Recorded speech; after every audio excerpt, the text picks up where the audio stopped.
Hola, ¿qué tal amigos? ¿Cómo están? Hoy vengo a hacer el resumen de lo que hablamos en el live con mi amigo osteópata Pablo Hernández sobre el bruxismo y el abordaje que estamos dando desde la osteopatía y la psiconeuroinmunología. ¿Vale? En este artículo de revisión habla mucho de la neurofisiología del bruxismo. Antes de entrar en términos más complicados y todo, hay que definir que bruxismo no es dolor. Bruxismo no es el clic mandibular, que muchos en las preguntas me lo hicieron mencionar, que si existía alguna relación entre el bruxismo y el clic mandibular. El bruxismo directamente no es eso. El bruxismo significa apretar o rechinar los dientes por un aumento del sistema nervioso central, por un aumento de múltiples alteraciones que llevan que tu sistema nervioso central se hiperestimule y genere una respuesta de actividad motora aumentada. Estas alteraciones provienen desde ámbitos sociales, psicológicos, odontológicos, traumatológicos, o sea, si he tenido, más que traumatológicos, traumáticos, si he tenido algún trauma directamente. Por ende son factores bastante multiprofesionales, entre comillas. O sea, tenemos que tener un psicólogo asociado, tenemos que trabajar con un odontólogo, tenemos que trabajar con probablemente algún osteópata, ya que el bruxismo no es fácil. Y ojalá que mientras más profesiones podamos tener un abordaje de este padecimiento que en general no es bajo, o sea, entre un 6 a un 8% de la población padece de bruxismo, y sobre todo las mujeres. Entonces tenemos que darle la potencia al tratamiento entre las múltiples disciplinas que pueden abordar el bruxismo. Es importante entender que existen varios tipos de bruxismo. Un bruxismo nocturno que sobrelleva aumento del apretar, del rechinar de los músculos masticatorios, preseguidos o precedidos de microdespertares, que son fisiológicos, son normales. Todos tenemos un cambio entre el REM y el no REM de un microdespertar, que es una activación fisiológica de tu sistema nervioso central, pero que en el caso de los pacientes con bruxismo o apnea de sueño se ve aumentado. Eso lo decía el paper de la neurofisiología, ¿vale? ¿Y por qué? Se asume que el sistema nervioso autónomo es el que controla estos microdespertares. ¿Por qué? Porque genera vascularización. Y vascularización a todo el sistema, músculo esquelético, sistema visceral, sistema craneal. Y ya por ahí nosotros los osteópatas tenemos bien en relación algo que se llama ciclo circadiano, y que es la activación o la demanda metabólica que tiene una víscera en ciertos momentos del día, que proviene de la activación por la luz del sol, y que en general determina cuando esa víscera está más activa, cuando está pidiendo un poquito más de sangre a este sistema, generando cambios en la distribución de ella.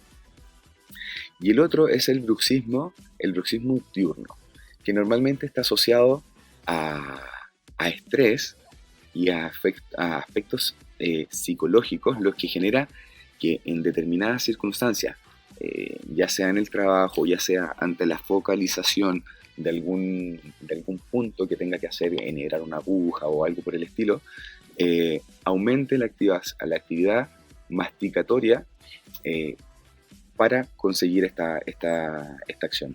Ahora, esta activación neuronal que está relacionada con el bruxismo está influenciada por la comunicación sináptica de núcleos que van hacia el trigémino.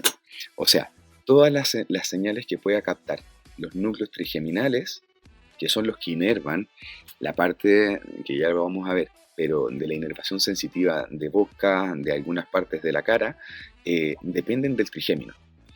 Y esta comunicación en el sistema nervioso central genera una respuesta motora asociada, porque hay que entender que los músculos masticatorios están relacionados con el nervio trigémino.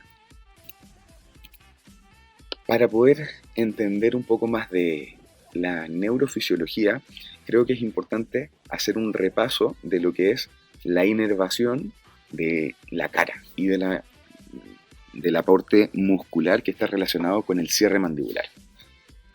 Es importante saber que toda la inervación de los músculos del cierre está dado por la raíz motora del trigémino.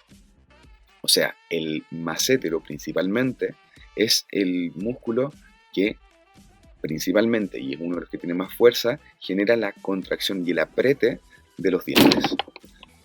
Esto conlleva a que si existe una descarga aferente de B3, voy a tener un aumento de la contracción de los músculos maseterinos. ¿Qué es importante saber? Que independiente que sea una rama motora la que hace la contracción, está influenciada por todo lo que llega al sistema. O sea, si yo soy el ganglio de Gasser, que es donde se alojan todas las ramas tanto sensitivas como motoras del trigémino, ahí confluyen, si yo tengo que, entre comillas, decidir cuándo activar más mi musculatura, es dependiente de los estímulos que yo sienta, y que realmente no se sienten en el ganglio de Gasser, sino que a nivel de la protuberancia, como ya lo vamos a ver en algunos aspectos más. Pero esta recolección de aferentes sensitivos va a modular una respuesta motora aumentada. Eso es fundamental. ¿Y qué cosas están inervadas por el trigémino? Tenemos tres ramas, como las vemos acá. La rama oftálmica, que todas provienen del ganglio de Gasser, como estábamos hablando, que está dentro del cráneo, entre la pirámide petrosa y el esfenoide. En esa articulación que existe ahí está ubicado el ganglio de Gasser. ¿Por qué es importante saber eso? Porque con técnicas manuales, a través de los movimientos del cráneo, podemos generar una llegada a este ganglio, generando o modulando cuánta información o cuántas tensiones está recibiendo. Desde este ganglio salen tres raíces principales: oftálmica, maxilar y mandibular. Pero una de ellas tiene un aspecto motor, que es la tercera rama, que es la que va a inervar, como decíamos, massétero principalmente. El resto son ramas sensitivas y recogen información de los dientes, del ligamento periodontal, de la lengua, ¿vale? Genera sensibilidad de toda la parte de piel, mucosas, ¿vale? De la zona maxilar y de la zona oftálmica. Por ende, todo lo que nos pueda pasar aquí va a determinar qué tanto responde la rama motora responsable de la inervación de los masséteros. Aquí vemos cómo los núcleos mesencefálicos o los núcleos de origen real del trigémino están en la protuberancia, en el mesencéfalo, en la protuberancia y en la médula espinal, llegando al tracto espinal del trigémino entre C1, C2, C3 y algunos autores mencionan C4. ¿Qué quiere decir esto? Esto es súper importante, ya que toda la información que se recoja de las vértebras que están, o de las metámeras relacionadas con C1, con C2, con C3 y C4, van a afectar sensitivamente al núcleo espinal del trigémino, por ende al trigémino, y la raíz motora va a tener un aumento de la descarga, aumentando la contracción de los músculos masetéricos. Es fundamental que esto se module, y como hablaba mi amigo Pablo Hernández, existe una correlación del nervio frénico con respecto a todas estas estructuras. El nervio frénico principalmente tiene sus raíces de C3, C4, algunos C2 y algunos autores están mencionando C5 también, y da inervación al nervio frénico, da origen al nervio frénico el cual va a prestar inervación a varias estructuras a lo largo de su recorrido. Voy a partir por las más inferiores, tampoco las vamos a nombrar todas, pero la cápsula de Gleason, que está en relación con el hígado, el estómago, el diafragma, pericardio, la pleura de los pulmones, todo eso toma inervación del nervio frénico.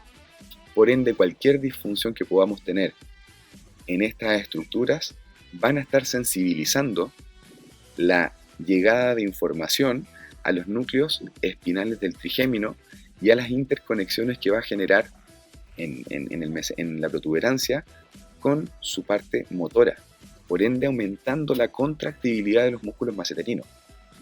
Y ya de por ahí podemos empezar a establecer las correlaciones que se realizan en osteopatía con respecto a que estructuras distales puedan influir desde el punto de vista central, y no solo por biomecánica, sino que por una neurofisiología asociada.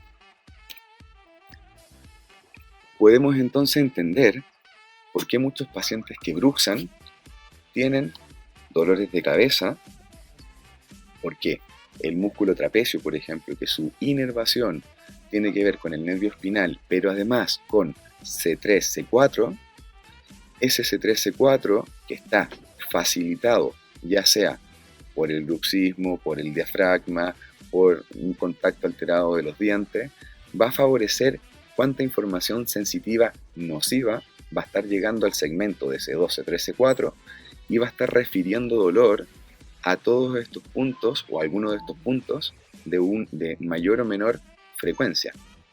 Entonces yo le preguntaría al maestro Yoda si es que existe algo más. Porque ya vemos que la osteopatía se acerca mucho al bruxismo desde el sistema nervioso central. Y este sistema nervioso central tiene múltiples, entre comillas, aferencias a él. Hay muchos estímulos que van a estar llegando a él desde la periferia. Pero siempre me lo he preguntado, ¿qué ocurre con el cráneo? Porque a mí en la escuela de kinesiología me enseñaron que era una estructura, una bóveda craneal, y que esta bóveda craneal no tenía movimiento. Entonces desde por ahí existe algún cuestionamiento, ya que la presión intracraneal cuando aumenta, se sabe que médicamente hacen, cuando sobrepasa ciertos límites, derivaciones valvulares porque es peligroso. Entonces yo como osteópata me pregunto qué ocurre si es que esta estructura de partida pudiese moverse, y segundo, qué pasa si no se mueve. En estos estudios bastante nuevos que ya están hechos con resonancias magnéticas, intentaron determinar cuál era la movilidad que tiene esta estructura craneal, porque ya desde hace mucho tiempo, como decíamos, existe la creencia de que es una estructura osificada. Pero muchos anatomistas funcionales se dieron cuenta que había un tipo de tejido diferente entre los huesos, entre comillas, que estas suturas, que eran las articulaciones, tenían algo diferente de tejido. Y empezaron desde hace mucho tiempo ya a ver qué estaba pasando con este movimiento, con esta estructura craneal, que si se movía o que no, y existía bastante controversia hasta que empezó a aumentar la calidad de los estudios, la metodología de los estudios y también la ciencia, ¿vale? Y también la tecnología, como ciencia-tecnología. Por ejemplo, en este estudio a profesionales de la salud, médicos, enfermeros y estudiantes de medicina, entre edad de 24 a 52 años fueron reclutados y se les fijó la cabeza, se les fijó para evitar movimiento la cabeza y se les realizó una resonancia nuclear magnética. ¿Qué observaron? Inicialmente que no podía moverse la cabeza de forma ni de voluntaria ni por movimientos externos, pero que intrínsecamente el diámetro transversal y antero posterior cambiaba, y cambiaba de forma significativa, o sea que no era un error de la máquina. Y también cambiaba con una frecuencia, eso era bien interesante. Por otro lado, y en tiempos un poquito más antiguos, se describió que las suturas craneales recibían tres tipos de cargas. Cargas cuasi estáticas, cargas cíclicas y cargas de impacto. ¿Qué significan estas? Las cargas cuasi estáticas son todo lo que a mí me puede generar los cambios de los crecimientos de los tejidos blandos, ¿vale? Son cambios que van determinados desde el nacimiento hasta que nosotros mantenemos nuestra estructura normal de adulto. Las cargas de impacto tienen que ver con los resultados de las colisiones. Yo tengo un choque y tengo una carga de impacto.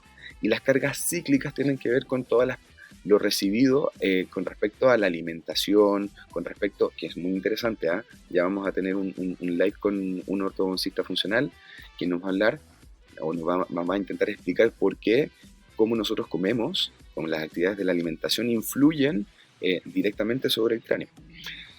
Y las actividades de locomoción, ¿vale? Todo esto son cargas cíclicas.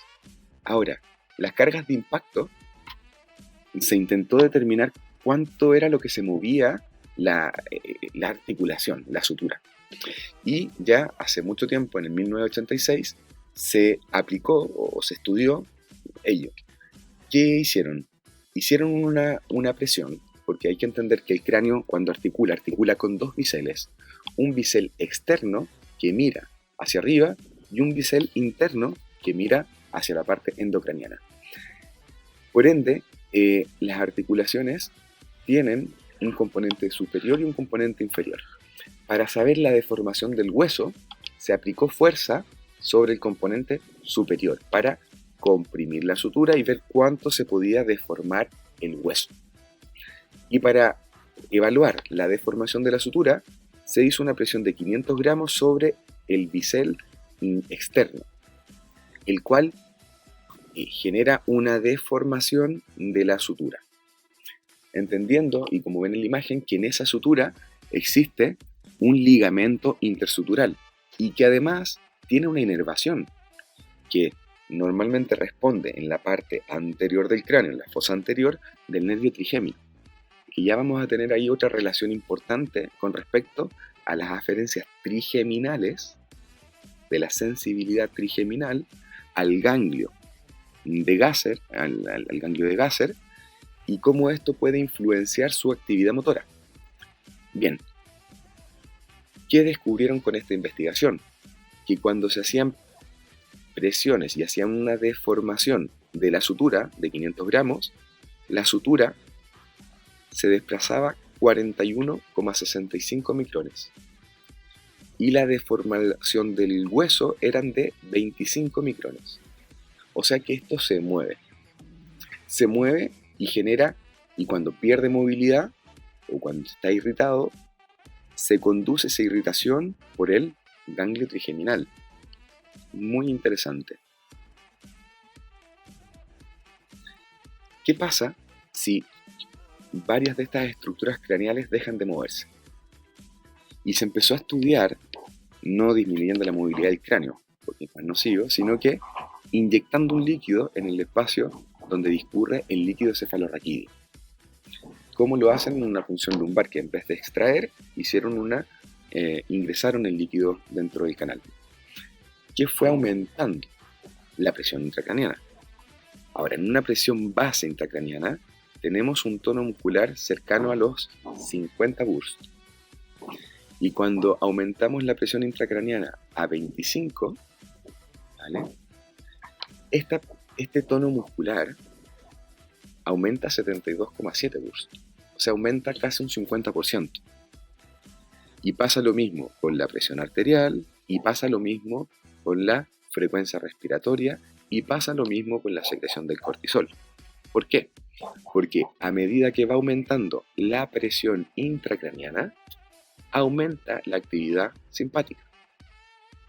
Y por ende, todo lo que aumenta la actividad simpática aumenta la percepción de los ejes de estrés.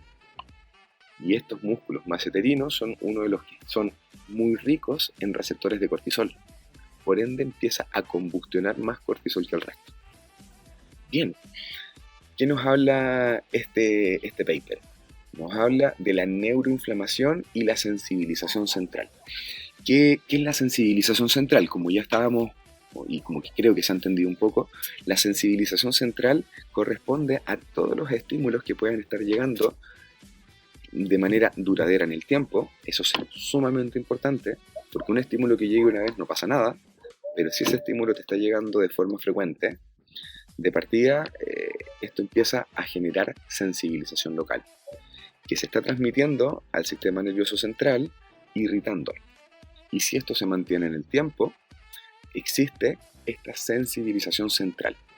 Ahora, esta sensibilización central aumenta la activación del sistema simpático por percepciones de estrés. ¿Qué se muestra en este paper? Que es muy interesante, que habla de la relación que existe entre la neuroinflamación y la sensibilización central.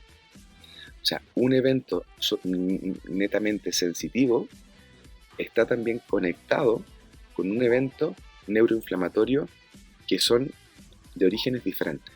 Uno es un evento humoral y otro es un evento, entre comillas, neural. Pero ambos están relacionados. Ahora, por eso es muy interesante, como lo conversábamos con Pablo, que no todo tiene que ver con técnicas manuales. De hecho, el abordaje del osteópata es bastante más allá, porque vemos al paciente como una sumatoria de sistemas que se interconectan y que trabajan de forma perfecta o de la forma más perfecta que pueden para hacer que la persona siga viviendo. Entonces, la neuroinflamación, ¿qué es? Es el aumento de citoquinas inflamatorias a nivel central. Pero existe una conexión de estas citoquinas inflamatorias desde el punto de vista periférico, vía nervio vago, hasta sistema nervioso central. Que ahí todos los eventos, entre comillas, inflamatorios intestinales van a generar inflamación central, vía nervio vago. Ahora, existen múltiples factores que me van a llevar a la neuroinflamación o la metainflamación. Como vemos en este esquema, existen factores de riesgo o marcadores de la metainflamación, que tienen que ver con el colesterol, que tienen que ver con la proteína C reactiva, que tienen que ver con las interleuquinas, que tienen que ver con el porcentaje de masa corporal, porcentaje de grasa, y tienen eventos tanto proximales, mediales y distales que van a determinar cuánto me vaya a metainflamar yo. ¿Cuáles son estos eventos proximales? Bueno, la nutrición, que ya tendremos ahí un puntito para hablar en algún otro live, la actividad física, el sueño inadecuado y la sobre o la baja exposición a sol, sobre todo.